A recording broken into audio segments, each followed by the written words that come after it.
What up, y'all? It's your boy, the one and only A Switch, aka, is that a chocobo in your pocket or you just happy to see me?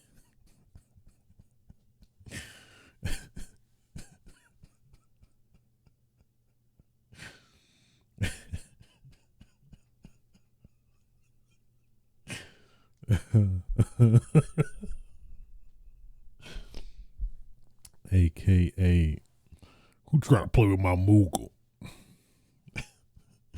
aka the Komaki Tiger Dropper, aka the Nigga Lil Master. Bringing you yet another episode of Switches Sites, episode 190. Your boy's in much better spirits as of late. Man, well, whole new month. Daylight savings was this past week, and boy, was that just irritating on many levels. Let's stop with the daylight saving. Let's just keep everything the same. I don't think anybody gonna really care. You know, it's like, well, a few months it's dark when you get up in the morning, and the next couple months is light when you get up in the morning. I'm like, get some consistency. Like, keep it straightforward or something. Damn. You know? Like, damn. The hell? What y'all doing? Then we got the government banning TikTok or attempting to ban TikTok when we got daylight savings. I'm disgusted. This country. Let me tell you. But I digress. I have a pretty good show for you today.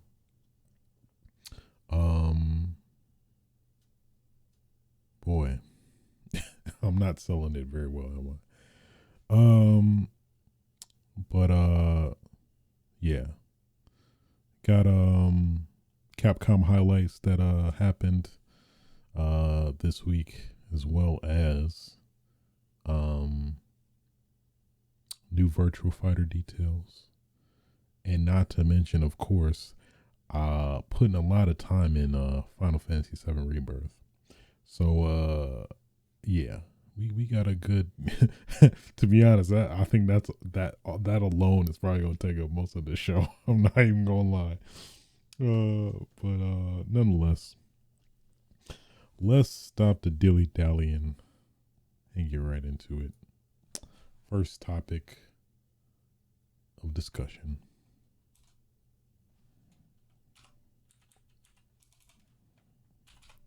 Capcom highlights. So this is pretty much a unique event. It seems like, where it's kind of like a Capcom showcase, but it seems to be this whole extended event. I guess more than likely before all of the other miscellaneous events, especially, around Summer Games Fest, which that's kind of weird to say that E3 is no longer now. But yeah, so a few interesting tidbits. At least the first big one, I think day one, I believe there was only 2 days. I watched like clips from various videos here and there, but nothing like in depth or anything like that. So yeah, but at least the first day I think was primarily focused on Dragon's Dogma 2, which is coming out this month, man. At least the biggest thing that came out, I assume there's like a extended trailer, which I'm probably not gonna want to watch anyway, since I feel like lately a lot of trailers have been very, very spoilery. So, but at least probably the most notable thing is I think they dropped a extended a character creation demo where pretty much you can just go crazy with the character editor to create your character, and um uh have your character ready for when the game releases, so can pretty much get right into the game when the game officially drops. I think March 20 something. What is the release date for Dragon's Dogma 2? March 22nd. March 22nd. So you got that. Yeah, boy, the people watching on Twitter, a lot of people is getting crazy with the character creators. You can surprisingly get super in depth. What did I see? Who's the racist dude from the Boondocks? Damn it. Let me look it up. I'm curious. The racist dude from the Boondocks. Uncle Ruckus. That's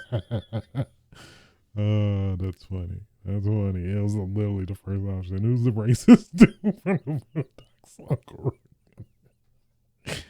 Oh, that's funny. That's funny. That boy, that threw me for a loop. Uncle Ruckus. What did I see? I saw Guts. Somebody made Guts from Berserk. Somebody made Nero from Devil May Cry. Well, Devil May Cry 5 Nero. I'll say that specifically. Oh man, I want to look up the tweet, but it's gonna take too long. Various other miscellaneous characters that were pretty recognizable.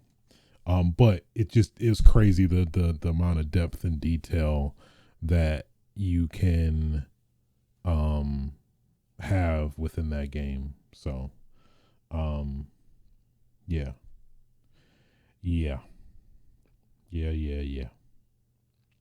What else? I assume that was mostly day one. Maybe some other miscellaneous stuff that at least didn't catch my attention.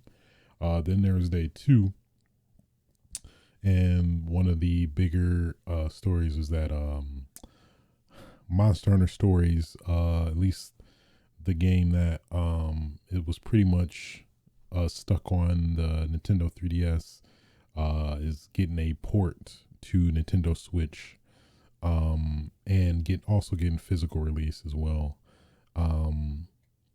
alongside Monster Hunter Stories 2, which released on Nintendo Switch, but also is releasing on PS4 and Steam, I believe, as well as Monster Hunter Stories 2, the original Monster Hunter Stories. So I've never really played the two, so I don't know. Maybe at some point, this might at someday pique my interest to play. At least initially, I don't know.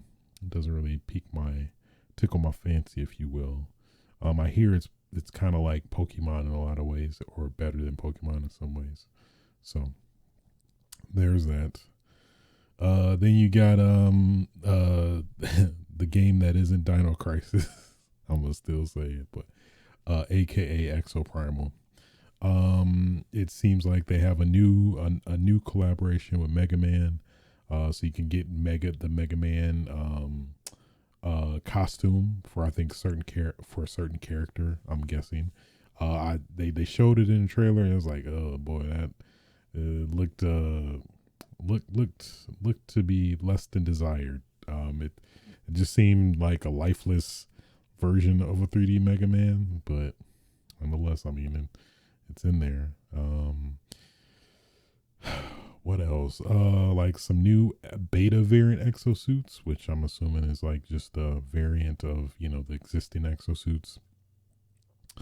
A co-op challenge mode, time loop rebellion, custom match, where I think this was at least interesting, that I think you can technically get a cross-play session going, which I think was an initial problem when the game came out originally.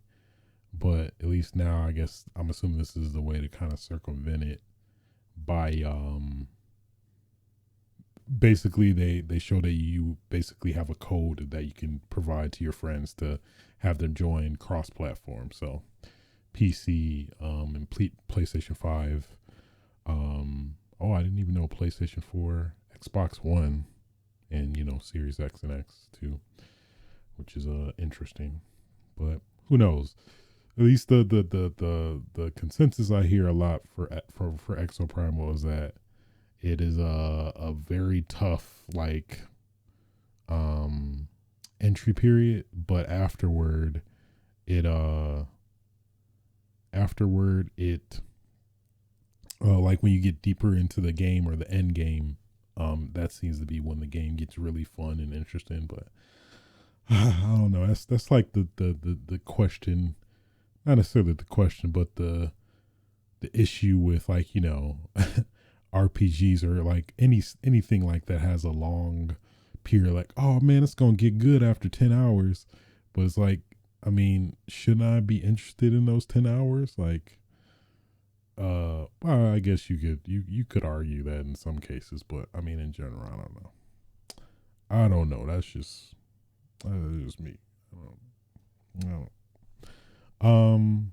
So yeah, Exo Primal, and probably the biggest reveal announcement, not really announcement, but reveal, is the Kuma DLC character reveal for Street Fighter 6. So we pretty much see what Akuma looks like. Um, just mainly his character design from this trailer, but outside of that, not much else otherwise. But yeah, he looks pretty dope. He looks better than Street Fighter Five Akuma, which I don't think a lot of people really loved that version of Akuma, but he seems cool. I've never really been like a huge Akuma player or really a Shoto character in general. But he seems cool. I mean, hey, I know there's a lot of people that love Akuma and how much he breaks the game and stuff. So curious to see, Akuma in Street Fighter 6 in a lot of instances. So Akuma, you've been waiting. You've been waiting, he coming. I think this spring. I believe it's this spring.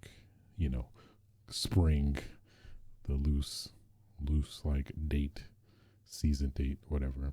And that's pretty much Capcom highlights. Cool little event. Got some little nuggets to nibble on. Get a little get a little barbecue sauce. Get a little ranch, a little ranch dressing in there. I mean, hey, I'm with it. I'm with it. Moving on.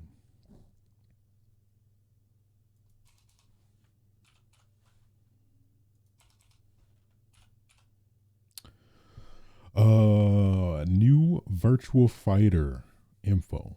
We kind of knew of some rumors, I think a while back, about a new Virtua Fighter, but nothing necessarily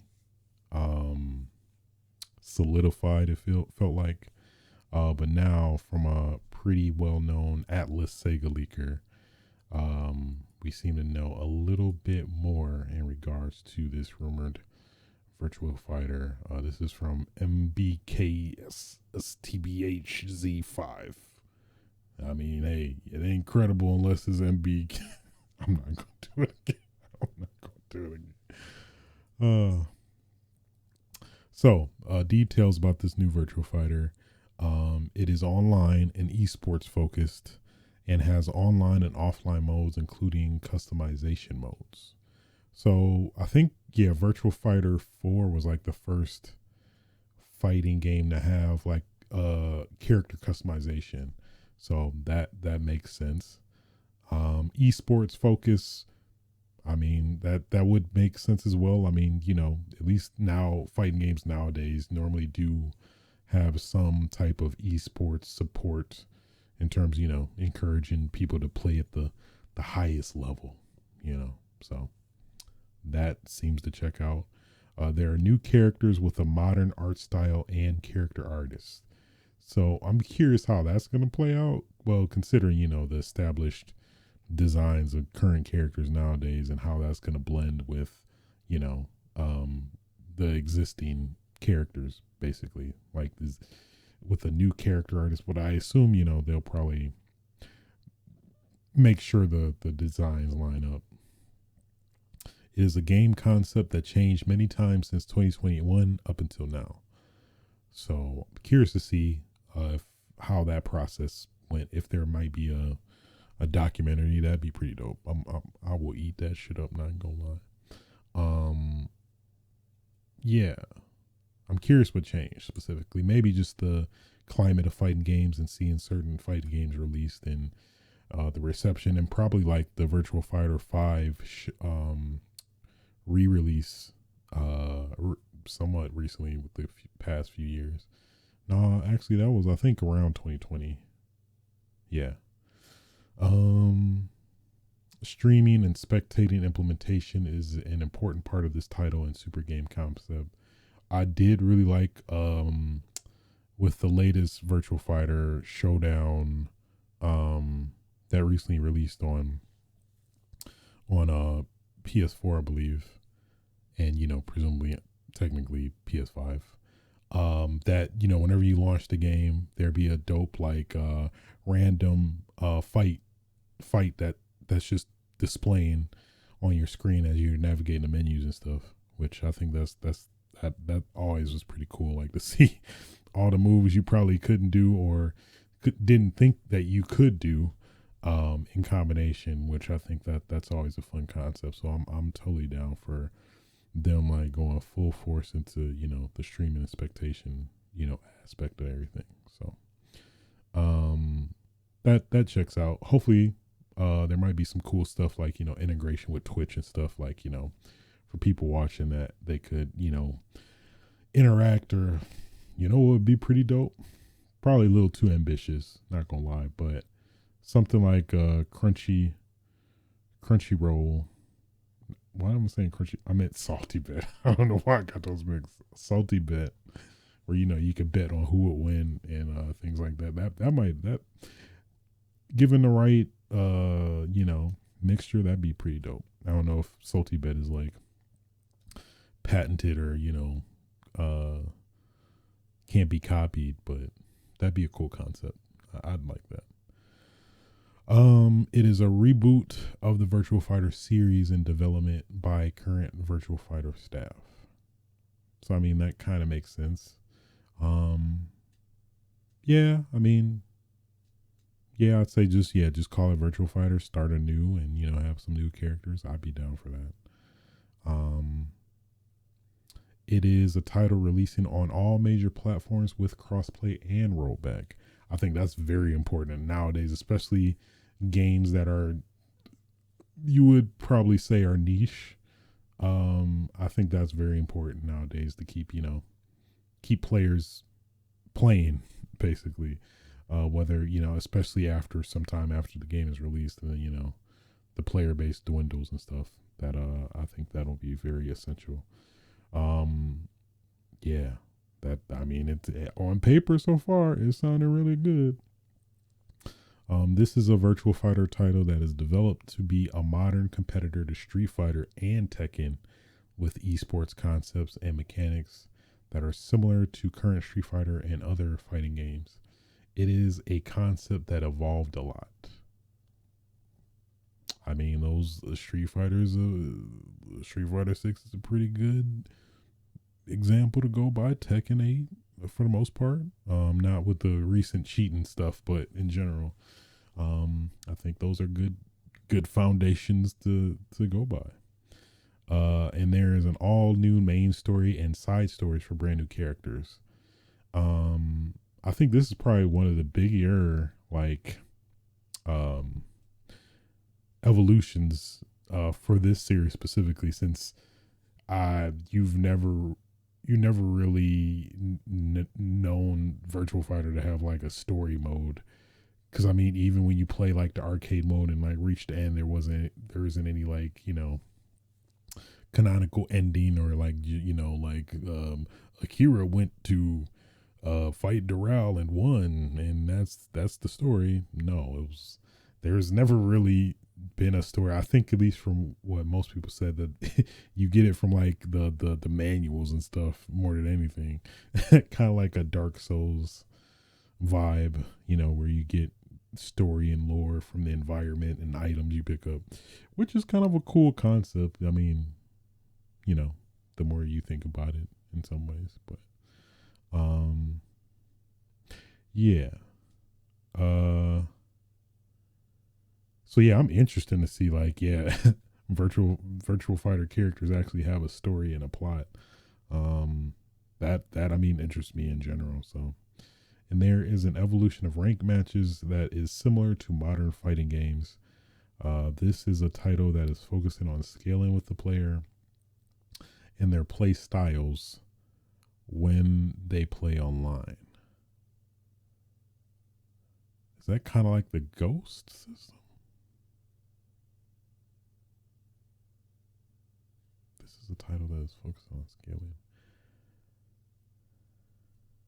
Oh, I guess it's more so in depth of the ranking system, like a more thorough like ranking system that like I assume analyzes like every aspect of your play style and how you're playing to better match you up with opponents. Someone also asked Quest mode from Virtua Fighter 4 coming back, which they replied yes and in a new way. What was Quest mode? My guess is that it was like, and maybe partially from vaguely remembering that I think you fight opponents with certain parameters, and if you win, you earn like clothing items, I think. But I'm curious now.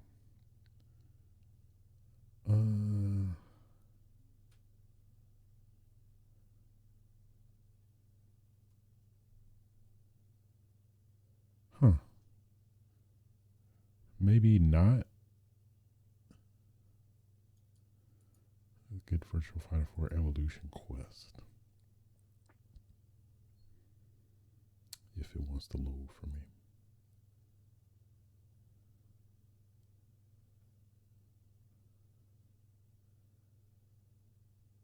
Quest mode is game mode.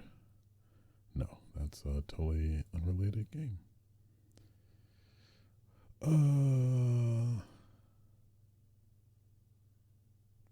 Quest orders. The way the progressive quest mode is to enter arcade mode. You can enter the arcade tournament, you must qualify. Yeah, I assume it's just like a fighting game mode, but you fight with certain parameters, and if you meet those parameters, you are rewarded for it. So like I see evade your opponent attack 5 times, do a 4-hit combo, stuff like that. So, and then if you win, you earn, yeah. So roughly kind of what I said, I guess, but yeah. So yeah, hey, I always liked and appreciated Virtual Fighter. I definitely played it later. I think the first one I played was 4. And oddly enough, I played like all the older ones via like Yakuza. I feel that's not giving the game a good series, a good rep. Having to go back to having to always go to Yakuza. I forgot what the joke people keep saying, like Yakuza the the virtual fighter launcher or whatever. Basically making sense of I only bought this game just for the other games I can play and not actually Yakuza itself, whatever. So, yeah, I'm into it. I'm looking forward to it. I'm totally down whenever it releases, whenever the time comes. I'll be ready. I'll be ready. That's pretty much all the news for this episode. get into what I've been playing. And boy, have I been playing, let me tell you. Boy, have I been playing. Oh, oh boy. Final Fantasy VII Rebirth. Let's just round of applause for this game so far. So, man, where do I start with this game? Where do I even start? You could tell I'm gushing already.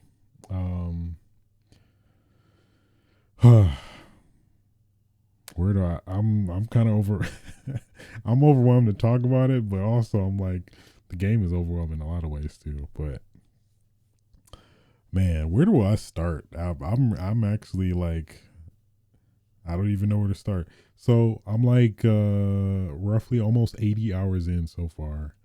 And I still feel like I got a lot still to go. I think people were saying like around 120-ish hours. If you're doing everything, which boy, you know I am. I'm seeing every rock. I'm touching every cactuar. I'm doing it all. I'm grabbing every Moogle, you best believe. You boy, these these Moogles ain't safe around me. You hear me? Yeah, I've been pretty much doing everything in the game. Man, where do I start? I'm like, man. Yeah, so clearly I'm enamored by the game. Man. So at least the game starts off pretty much via disc 2 from the original game, where pretty much after you've done the events from Midgar in the Final Fantasy VII Remake, now you start the game pretty much in calm, and yeah, you basically, well, I guess there's technically the flashbacks with Sephiroth and stuff like that, but not to spoil anything, but yeah, man. Where do I start? So first, I just say just the experience of just starting a game. Boy, just the world itself is just so beautiful. I mean, I'm playing on performance mode, so things might look a little blurry or whatever, but I'd rather have just the smooth frame rate over the graphical fidelity personally. And I think they're also releasing another patch at some point to again make the visual performance even that much better. So there's that. But man, just being able to go and explore the free world in like a modern day currently, with the power of the PS5, I was just in awe a lot of the time, just being able to explore the world and just being enthralled in this whole world, this free world. You can free roam and find everything. I mean, explore, which actually I've thoroughly been enjoying. I mean, again, mind you, I have some bias technically, where I'm just, Final Fantasy VII is probably one of my favorite RPGs of all time. Yeah, man. Yeah, this just, I think, is everything I wanted so far. Yeah. Yeah. It's great. It's hidden, man. It's hidden. The new synergy abilities, so like in combat now, where you can switch between 3 characters in your party on the fly. But now, to kind of make things even more interesting, is that you now have synergy moves where basically you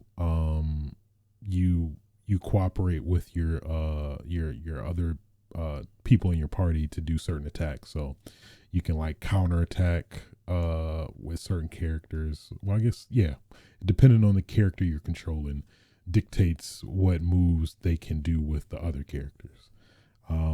So you have that, like you can, certain characters can lift you up, like to basically make you airborne. Like I think Tifa specifically, she has a dynamic where characters can like get her airborne and do attacks and stuff like that. Then you have synergy abilities, or I think they're called synergy abilities, where pretty much if you keep using your synergy moves, you'll accumulate enough to use your synergy attacks, which are basically like pretty much like limit breaks. Cooperative limit breaks is probably the best way to think about it. And they're pretty devastating in a lot of ways. They give you a lot of buffs and bonuses. Some like give you infinite magic.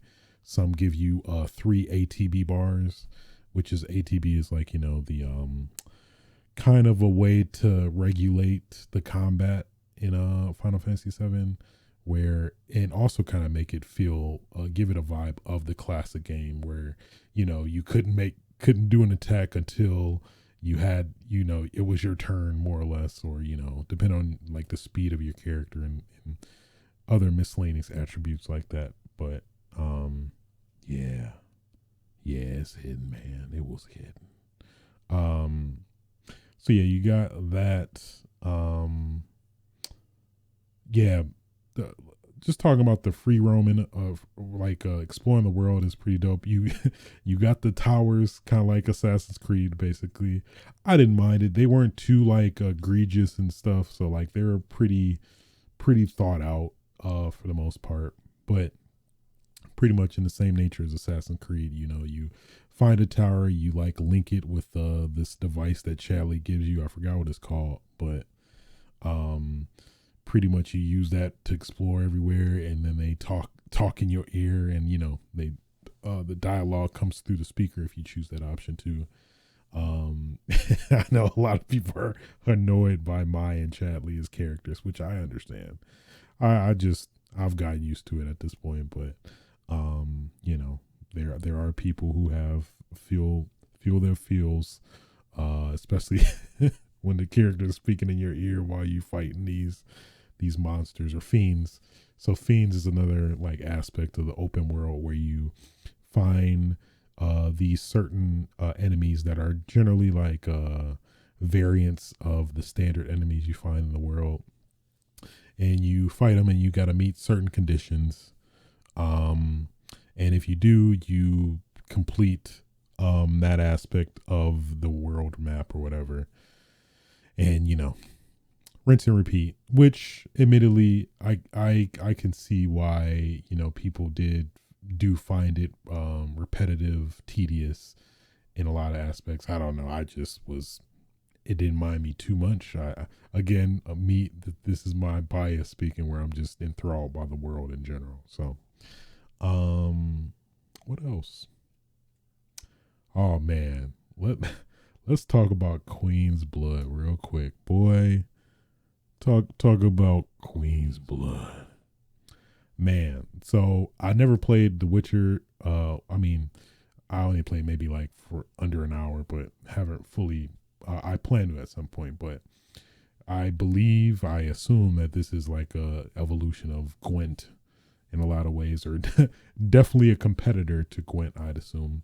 But yeah, so Queen's Blood is basically this sub game within the game, kind of like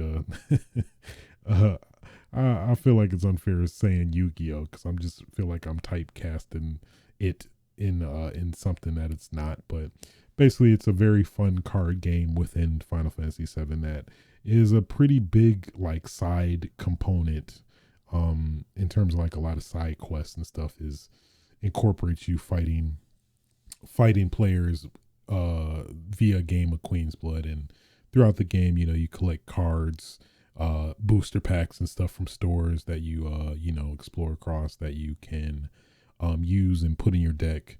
And yeah, some are definitely super powerful, super OP after you pretty much playing almost every Queen's Blood game so far now. I will say it was intimidating at first, and like I'm not really a big card game fan personally, but yeah, after playing a few more games and really starting to understand the game, it is very fun. It is very fun, and I think I think Square did confirm that they are definitely looking towards like spinning this game off, which I know they pretty much that definitely you could tell that that was the intention, that like like hey, we just hey, if you liked it, you like this little card game we got implemented, if you like it, I mean, we might spin it off. I mean, if you guys really like it, I don't know if you guys like it, even though you could tell they put their blood, sweat, and tears into this developing this game, this mini game within a game. Yeah, it's very fun. It's very fun.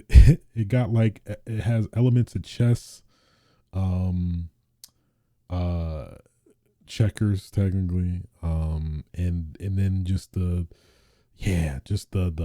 variation of the cards and what they can do, and then later on in the game you get like even a whole new different set of cards that totally like evolves the game even more in a lot of ways, and it just a pretty ingenious mini game that they've made.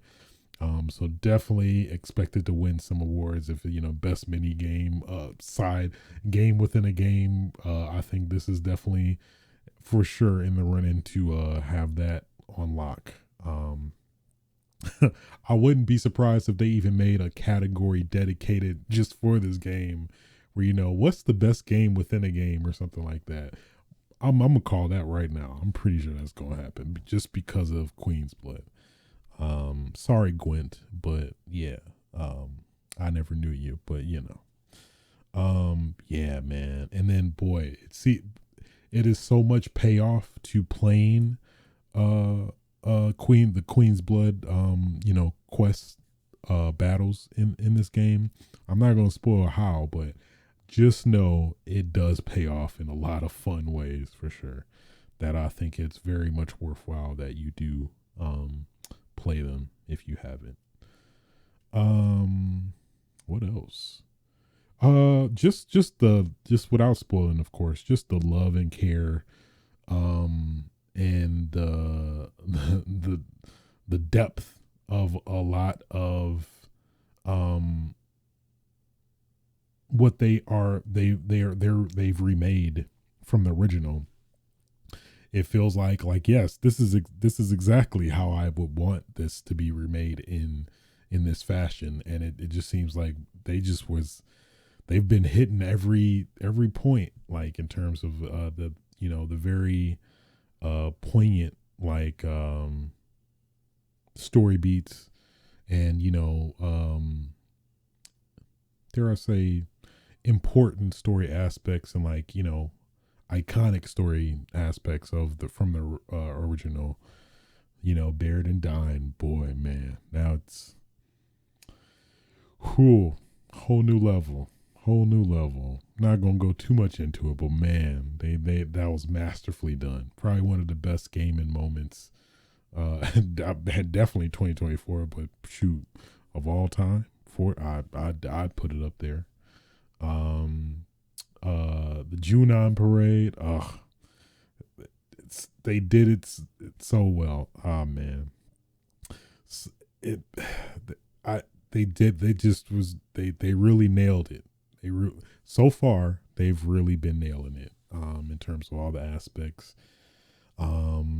Dio, from the Golden Saucer, he is funny as hell as a character. Like, he was very ridiculous in the original, but now he's just even more um more ridiculous in person, and like having a voice to his name in the cutscenes and stuff, and he's always flexing and while he's oh man, yeah, they've really nailed every character that how I envision them to be, in this remake is pretty much how they panned out for the most part. Now I've been thoroughly enjoying each aspect of that.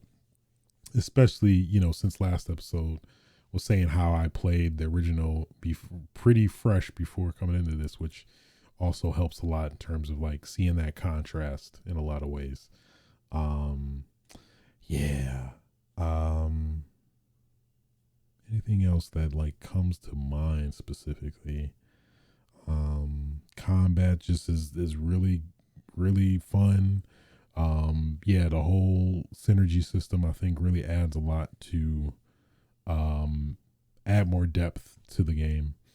And it's crazy, just like, having this as a new game just really gives it a whole different vibe. Like, it's funny how we were all having a conversation like, what are they gonna do from remake? Are they gonna are you gonna be the same level when you go to the new game? Are you like are you just gonna is there anything integration from the old game? Like, do you get any, is all your progress just refreshed or whatever? Um and it's like, you basically just start new. I think you're level 20 starting off. I could be wrong, but maybe 10 or 20. I don't know. But either way, like, it's crazy how just it was like, I mean, yeah, I mean, it is what it is. Don't get me started on like the first 30 seconds, what, maybe 10 minutes of the game when you start out. I'm still curious as to how it plays out. Um, yeah, I'm still like, I still am very much engaged and enthralled and want to know what happens at the end of the story. But, yeah, man, Rebirth is hidden, man. I can't get enough. I can't get enough. Boy, I've been religiously playing as much as I can, mostly. And whew, it's so good. It's so good. It's so good. Um, Seeing a lot of the references to remake as well. Um, won't necessarily spoil that specifically, but a lot of callbacks, a lot of references, a lot of surprises. If you played certain other games in FF7 lore, I've been very much enjoying that, loving that. Um, yeah, man, Rebirth, it's really hitting for me on a lot of levels. Um, yeah, yeah, it's so good. It's so good. It really is. I'm just the progression, the combat is challenging in some aspects, but it's not too like, I don't know, crippling or discouraging. Um, yeah, just, pretty much a lot of the foundation from remake has just been pretty much fleshed out more. And yeah, um at least the side quests specifically, man, they are very daunting, not gonna lie. That yeah, like certain side quests you do, um man, how would I describe it? They're just,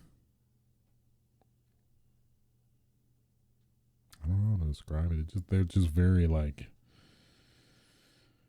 involved in a lot of ways. And like, at least when you're exploring new areas, it just is so much to do and you're enthralled. But it didn't feel, at first it felt kind of overwhelming, but after a little bit more time, I'm just, oh, okay, I'm used to this. I'm used to it.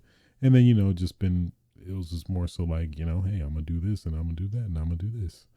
Which was pretty fun. Pretty fun. Um I guess maybe some negatives I can pick on. The not navigation, but the what am I thinking of? Traversal. The traversal can be kind of wonky, specifically with your character running around the environment, where, I don't know, like when you're walking on rocks and hopping off like ledges and stuff like that. Part of it feels slightly janky, But at the same time, it's like it's hard to really knock this game for that because of how ambitious it feels. This game is like so far that like they like really were very thorough with really fleshing out a lot of the aspects from the story of the original FF7. That it's just crazy how thorough and like just great a lot of the content is with this. And boy, them two discs, they definitely needed the two discs. All right, that's for sure. It feels like it, cause good God. And I've just gotten to Cosmo Canyon, and like I'm like, damn, it just still feels like so much more I'm gonna do at this point, and I'm actually looking forward to that. So, yeah, man, it's so good. It's so good. So good. Highly recommend you do free aim instead of I forgot what it's, I think fixed aim or fixed camera. Because boy, that I played for like 20 hours, and I felt like I wasn't fully in control because I guess it locks you onto a character, and when you do a combo, it will it won't let you deviate the combo on other characters. Um, so it only will let you focus on another character after you finish the combo. But when you change that camera option, you can like do one hit of your combo to one character and do the other hit to another character by moving the analog stick. And it's way more freeing, I guess, more liberating in a lot of ways. So yeah, man. Oh yeah, let's talk about the abundance of mini games in this game. Cause good God, there's so many. Um, yeah, I don't know if this. I feel like this potentially might be a world record. Most mini games in a game. I would not be surprised if this potentially has beaten previous games because goodness, it's almost every random thing you do in the story, it feels like there's a mini game associated with it, which I'm not mad at. Definitely it feels like with that being said, it definitely feels like some are way more look like they haven't gotten as much attention as others because boy, let's talk about I'll just call it the workout game.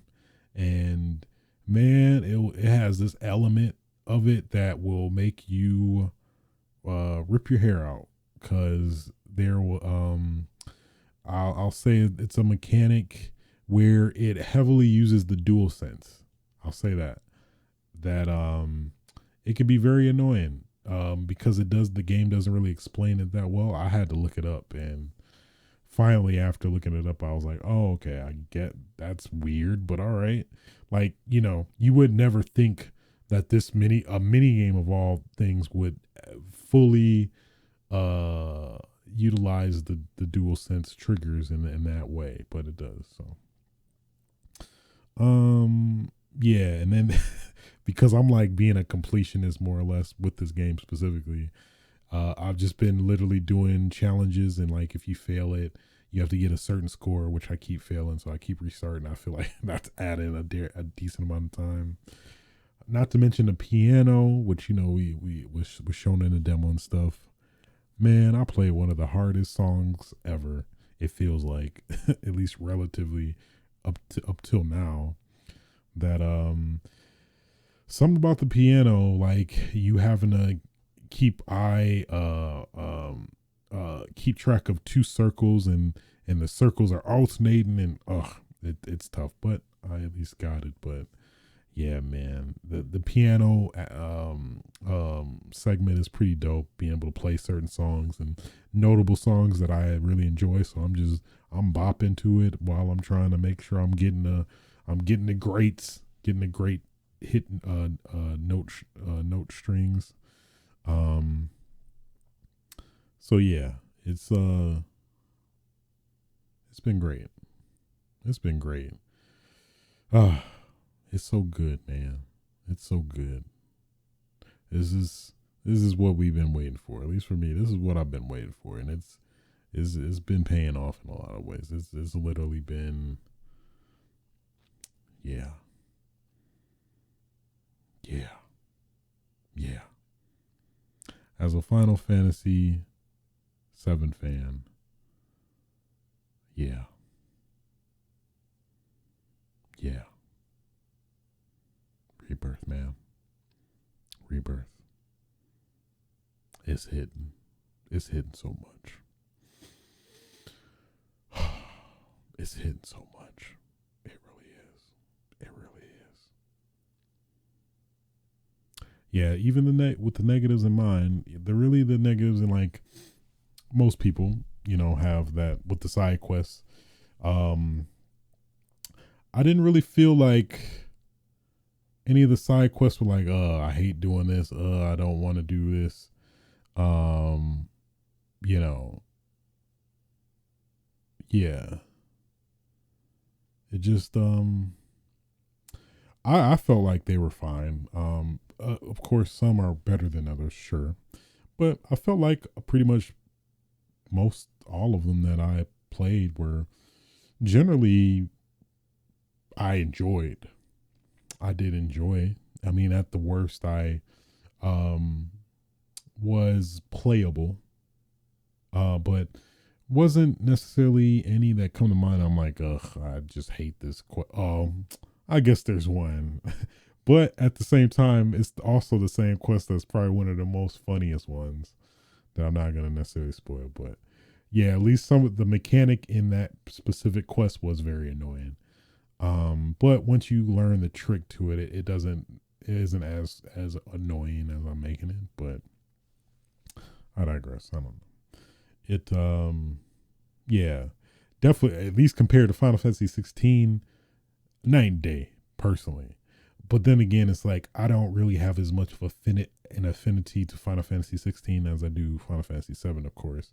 So I mean, I also factor that in where I think that has also influenced my judgment in terms of like, enjoying hanging out with these guys through this quest, in a remade form that I'm just like, oh man, wherever we go, hey, I'm going, wherever we go, I'm going with y'all type thing. So I don't know. But I mean, in general, I feel like I've thoroughly enjoyed the side quests, and a lot of them are very worth it. I feel like that they unlock certain areas that you can't access otherwise, and things like that. So I'm definitely aiming to get the platinum. I don't know how viable it is because I know at least for sure, I'm pretty sure you need to replay the game all over again in hard mode, which I don't think unlocks by default. And I think there are some various collectibles you gotta get, which I think that's also going to be a thing. Well, I think I might be able to do it in the first playthrough, but that's the other thing. Hopefully, there aren't any skippable cutscenes, or I mean, quests, which I don't think necessarily there are. There might be. None of them didn't seem too contingent on a particular plot point, which at least by that theory, I assume that they aren't like locked behind something or whatever. So, but yeah, I like the quest, and they give the various players in the party a moment to shine and things like that too. So you have that. What else did I want to bring up that I did not regarding Final Fantasy VII Rebirth? No, I think that's pretty much it. At least in terms of just my gushiness about it, me gushing about the game. I'm just very much enthralled, thoroughly enjoying it. I partially don't want it to end, but I know it will need to at some point. But yeah, this is probably this is the most I've been enthralled in especially a JRPG recently in a good while. So cannot recommend Final Fantasy VII Rebirth enough. I guess it depends on where you're coming from. If you've never played the original, to be honest, feel like you're missing out. Or I would recommend that you do play the original before playing the remake and then Rebirth. In terms of people just skipping towards playing this, I guess you technically can. I feel like you miss out on a lot though. I mean, of course, I'd recommend a recap or whatever, but I feel like you're missing out a lot if you just all right, let's go Rebirth and then never playing anything Final Fantasy VII related. Yeah, I feel like you're missing out on a lot there. So I just want to know what happens in the story. I don't know the twist. The one of the obvious questions, if that's even going to be true. Who knows? I don't know. I don't know. I want to know though. But Final Fantasy VII Rebirth hitting. You hear me? Hitting. It's hidden.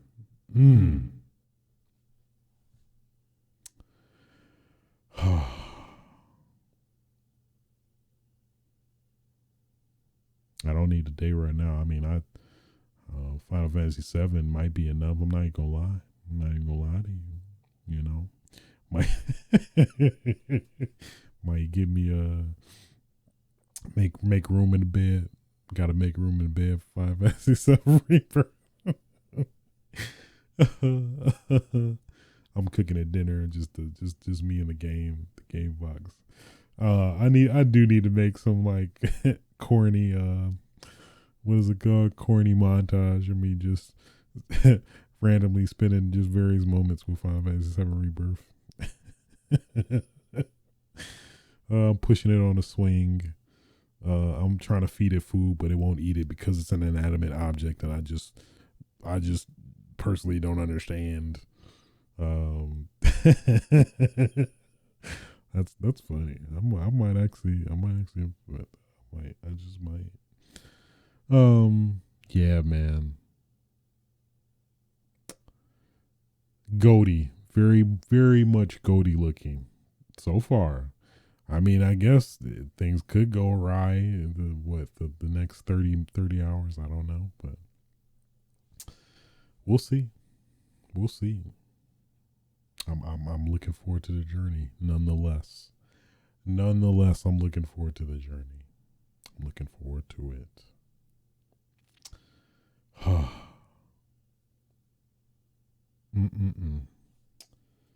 Okay. I think that's enough gushing. Final Fantasy VII Rebirth. Oh my God. Yeah, that boy, I went in. I ain't even, my goodness. I was pretty accurate. I guess I was. Man. There you go. Oh boy. Well, with that being said, I think that will conclude yet another episode of Switches Sites. If you did like this show, feel free to like, rate, subscribe on your various podcasting platforms. You can catch me record this live on Twitch TV/aswitch. You can catch archives of this podcast on youtube.com/aswitch. Yeah. Until next time, y'all. Get your damn game on. Feel free to fuck. Aww, yeah.